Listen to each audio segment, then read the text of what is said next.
في إطار المجهودات المركزة والمتواصلة في ملاحقة وتفكيك شبكة الاتجار الغير شرعي بالمؤثرات العقلية، تمكن أفراد المجموعة الإقليمية للدرك الوطني بأم بواقي من وضع حد لشبكة إجرامية خطيرة مختصة في تهريب والاتجار الغير شرعي بالمؤثرات العقلية وحجز كمية كبيرة من الأقراص المهلوسة.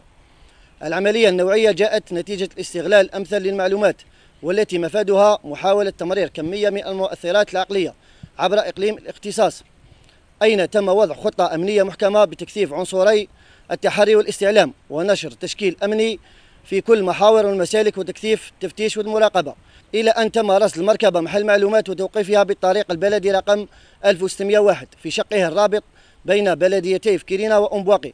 وبعد التفتيش عثر بالمقاعد الخلفية على 66335 كبسولة نوع بريغابالين 300 ملغ.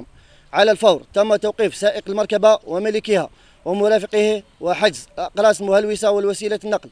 بعد استكمال إجراءات التحقيق سيتم تقديم المشتبه فيهم أمام نيابة الجمهورية لدى محكمة عين البيضاء، فيما ستسلم المحجوزات إلى مصالح الجمارك.